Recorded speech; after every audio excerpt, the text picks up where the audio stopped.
அறிவோட அப்பா வேணும்னே ரூம் விட்டு வெளியே வந்து ஏதாவது பிரச்சனை பண்ணணுன்ட்டே இதுக்காக தேடிட்டு இருக்காரு. அறிவு வந்து எதுக்காக வெளியே வந்தீங்க, வாங்க போகலான்னு சொல்கிறாங்க. அதெல்லாம் முடியாது, நானும் தானே காசு கொடுக்க போகிறேன், நானும் தான் இதெல்லாம் மண்டபத்தை சுற்றி பார்ப்பேன், அமைதியாடுறான்னு சொல்லிட்டு போய் பார்த்துட்டு இருக்காங்க.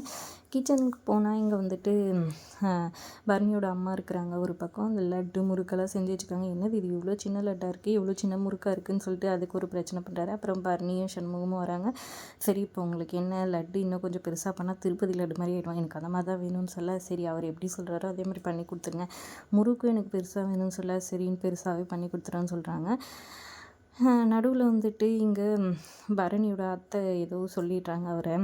அதுக்கு வந்துட்டு கோவப்பட்டு அவர் இது பண்ண, பாருங்கள் அவங்க சொன்னதெல்லாம் பெருசாக எடுத்துக்காதீங்கன்னு சொல்கிறாங்க. அப்புறம் பரணி அவங்க அத்தையை திட்டி விட்றாங்க, அமைதியாக இருந்துட்டு தயவு செஞ்சுன்னு சொல்லிட்டு. ஒரு பக்கம் இப்படியே ஒரே பஞ்சாயத்தாக போயிட்டுருக்கு. இன்னொரு பக்கம் இங்கே வைஜெயந்தி அவங்க பையன் அம்மாலாம் வராங்க, வாரத்தை எடுத்து கூட்டிகிட்டு வராங்க. இதை பார்த்து அறிவோட அப்பா கோவப்பட்டு, பார்த்தியா நம்ம பெரிய மருமகனி உனக்கு வந்துட்டு ஆரத்தி எடுக்கல, இவங்களுக்கு மட்டும் எடுக்கிறாங்கன்னு சொல்கிறாங்க. அவங்களுக்கு ஃபோன் பண்ணியிருந்தாங்க 10 நிமிஷத்துக்கு முன்னாடி, நம்ம ஃபோன் பண்ணிட்டா வந்தோம், அதனால தான் இவங்க எடுக்கல, இருந்தாலும் அவங்க பண்ண தப்பு, நான் போய் இப்போவே சண்டை போடுறேன்னு சொல்லிட்டு போகிறாரு.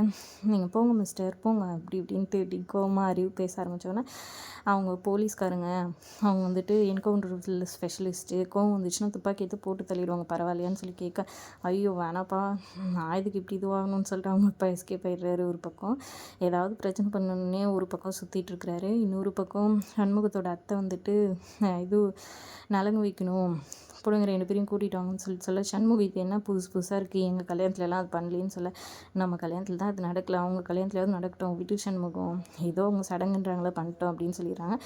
டேய் ரத்னாவை போயிட்டு நீ கூட்டிகிட்டு வாடா முத்துப்பாண்டி, சிவபாலா நீ போயிட்டு வீராவை கூட்டிகிட்டு வா அப்படின்னு சொல்கிறாங்க. 2 பேரும் போயிட்டு அவங்கள கை பிடிச்சி கூட்டிகிட்டு வராங்க. அப்படியே வீராவை வந்து கை பிடிச்சி சிவபாலன் கூட்டிகிட்டு வர, அப்படியே சந்தோஷமாக வீரா வராங்க. இதை பார்த்து சண்முகம் பயந்துக்கிட்டே இருக்கிறாரு. இன்னொரு பக்கம் இங்கே பார்த்திங்கன்னா வைஜெயந்தி பயந்துட்டு இருக்காங்க. எதுக்குன்னு பார்த்தீங்கன்னா, அவங்க வீட்டுக்குள்ளேருந்து வெங்கடேஷன் கால் பண்ணுறாரு, வீட்டில் ஏதோ எவிடன்ஸ் கிடச்சிருக்கு, உங்களோட துப்பாக்கியும் என்கிட்ட தான் இருக்குது, நான் நேராக இதுக்கு வந்துட்டு அந்த ரத்னாவை போட்டு தள்ளப்போகிறேன், அடுத்தது உங்கள் பையனை வந்துட்டு போட்டு தள்ளப்போகிறேன் அப்படின்ற மாதிரி சொல்கிறாங்க. அதை கேட்டவுடனே செம ஷாக் ஆகிடுறாங்க வைஜெயந்தி. இப்போ என்ன பண்ணுறதுன்னு ஒன்றும் புரியலையே சொல்கிறாங்க. அப்புறமா அவங்க பையன் ஃபோனில் சிசிடிவியில் கன்ஃபார்ம் பண்ணுறாங்க வெங்கடேஷன் அங்கே தான் இருக்கான்ட்டு.